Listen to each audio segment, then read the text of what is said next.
Hi, it's Michael here, Chair of the GSMA's EMF group. We've just had a fantastic EMF forum for 2024, and it's been especially good because we've actually got to look at some live testing, and a component of this has been working with the IEC on looking at some of the test methods and the new case studies that are used globally. Christoph, you've led the MT3 or the IEC team developing the testing standards and the case studies. Briefly describe what you told us today or what you shared with us. Okay, so at the beginning of the session, I went through the presentation of IEC 62232 and its implementation guide IEC TR 62669, which includes a few case studies using these equipment. Yeah. And I think people were really interested in seeing it live, in action. Now, I know there's some different manufacturers, and it's great you've brought the different test equipment. Can you briefly describe what you were able to show with the equipment you've brought? Thanks, Mike. It's an absolute pleasure to be here. Yeah. BI Solutions has been presenting the One Advisor behind the platform. This is a base station analyzer that, among other things, allows us to basically measure 5G EMF in frequency selective as well, but in code selective, reference beams, or on traffic beams, or a combination of both. It was a very interesting discussion where the direction of this is taken in the future. So this is enabling us to look at the detail of the signal, pick out the certain elements that we want to focus on, and then be able to extrapolate to certain levels of EMF. And because traditionally we've looked at spectrum analysis, where you're looking at a frequency selective range of measurements. Stefan, I think you've brought a spectrum analyzer, and we've looked at traditional methods. Yeah. What were you able to show us today with the equipment you brought?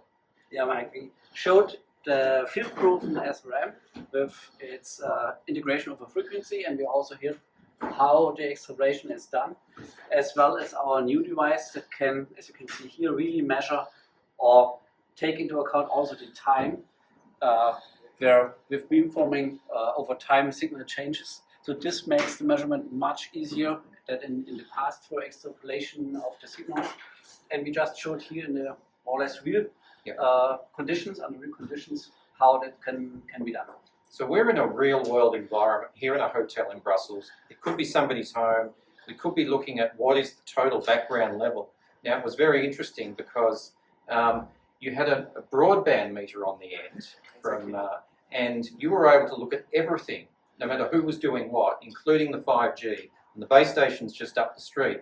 So when we increased the power of the base station, you could see it instantly. So what was the advantage with what you were looking at in your instrument? Thanks. So we bring today the SMP3, which is a broadband measurements that take into account all the frequency from 100 kHz to 8 GHz. And you have a direct reading of the EMF measurement. Right now it's 0.7, but we saw outside that it was 2 to 3 depending on the load of the antenna.